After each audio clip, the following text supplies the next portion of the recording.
नमस्कार. श्री स्वामी समर्थ. माघ शुक्ल सप्तमीला रथसप्तमी हा सण साजरा केला जातो. या दिवशी सूर्याची पूजा करण्याला विशेष महत्त्व आहे. सूर्याची पूजा करणे म्हणजे साक्षात तेजाची पूजा करण्याची महान परंपरा आपल्या देशामध्ये आहे.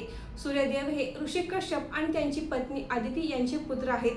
पद्म पुराणानुसार पहिल्यांदा सूर्यकिरण हे रथसप्तमीच्या दिवशी पृथ्वीवर पडली, म्हणून रथसप्तमी साजरी केली जाते. सूर्यदेव हे भगवान विष्णूंचेच एक रूप आहे, म्हणूनच त्यांना सूर्यनारायण असे म्हटले जाते. रथसप्तमीला सूर्यनारायणांची पूजा करून त्यांच्या प्रती कृतज्ञता व्यक्त करण्याचा हा दिवस. सूर्यपूजनाने, आराधनाने, दर्शनाने, सूर्यस्नानाने अनेक व्याधी रोग दूर होतात. सूर्य हा प्रकाश, तेज, उष्णता, परोपकार, सामर्थ्य आणि सातत्याचे प्रतीक मानले जाते. म्हणूनच रथसप्तमीला सूर्यदेवांची पूजा करण्याला विशेष महत्त्व आहे. तर आजच्या व्हिडिओमध्ये आपण रथसप्तमीचे महत्त्व आणि या दिवशी दूध का घालून जाते अशी संपूर्ण माहिती आजच्या व्हिडिओमध्ये घेणार आहोत. तर व्हिडिओ स्किप न करता शेवट पण नक्की बघा. नमस्कार मैत्रिणींनो, मी सारिका भक्ती विश्वमध्ये तुमचे मनापासून स्वागत करते. माघ शुक्ल सप्तमीला रथसप्तमी हा सण साजरा केला जातो. 2026 मध्ये रथसप्तमी ही रविवार दिनांक 25 जानेवारीला आलेली आहे.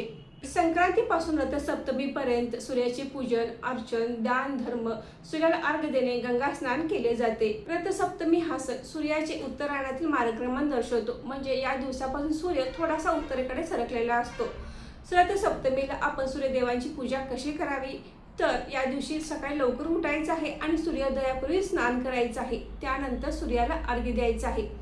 रथसप्तमीला स्नानाचा शुभ मुहूर्त हा पहाटे 5:26 ते सकाळी 7:13 आहे. या शुभ कालावधीमध्येच आपण स्नान करायचं आहे. त्यानंतर स्नान झाल्यानंतर आपण सूर्याला अर्घ्य द्यायचं आहे. एखादा तांब्या घ्यायचा आहे, त्यामध्ये पाणी भरून घ्यायचं आहे आणि यामध्ये आपण लाल चंदन, लाल फूल, थोड्याशा अक्षता घेऊन सूर्याला अर्घ्य द्यायचं आहे. तुम्ही यावेळी कोणताही सूर्याचा मंत्र म्हणू शकता. ओम सूर्य देवताय नमः किंवा ओम घृणी सूर्याय नमः या मंत्राचा देखील जप केला तर चालेल. त्याचबरोबर या दिवशी आवर्जून आदित्य हृदय स्तोत्राचे पठण करायचे आहे. अतिशय प्रभावी आहे.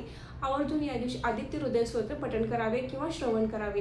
फक्त रथसप्तमीला सूर्याला अर्घ्य द्यावे का, सूर्यपूजन करावे का, तर आपण सूर्यपूजन हे कायमच केलं तर चालते. हे अंकशास्त्रानुसार हे वर्ष तर सूर्याचे वर्ष आहे, तर आवर्जून आपण या वर्षभरामध्ये रोज सूर्याला अर्घ्य द्यायचं. ज्यांच्या कुंडलीतील सूर्यग्रहाची स्थिती कमकुवत आहे किंवा ज्यांना सतत आजारपण आहे, अशाने तर रोज सूर्याला अर्घ्य द्यायचं आहे. सूर्याचा मंत्र म्हणायचा आहे किंवा आदित्य हृदय स्तोत्राचे श्रवण किंवा पठण आवर्जून करायचं आहे.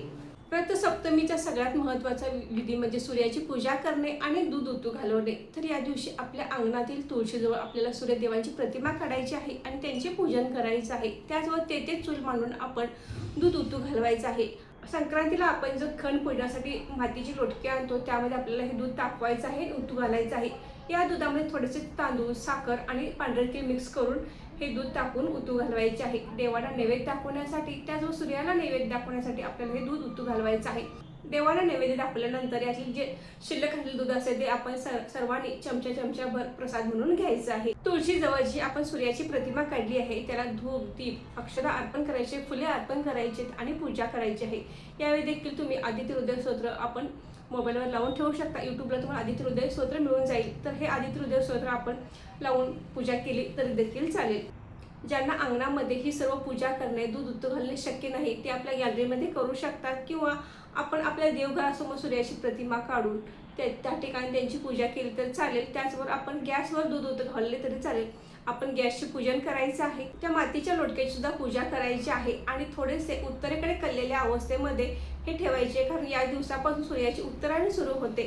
सूर्य उत्तर दिशेकडे मार्गक्रमण करत असतो. त्यामुळे हे मातीचे भांडे आपण थोडेसे उत्तरेकडे कललेल्या अवस्थेमध्ये ठेवायचं आहे.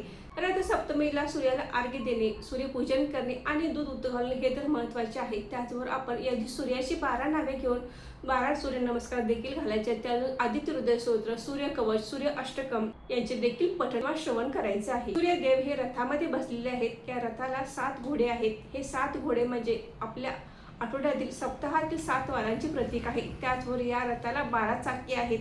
12 राशींचे प्रतिनिधित्व हे 12 चाके करतात. तर असे हे सूर्यरथाचे वर्णन आहे. रथसप्तमीची पूजा कशी करावी, त्याचबरोबर रथसप्तमीला दूध उतू कसे घालावे याचा डिटेल व्हिडिओ आपल्या चॅनलवर लवकरच येईल.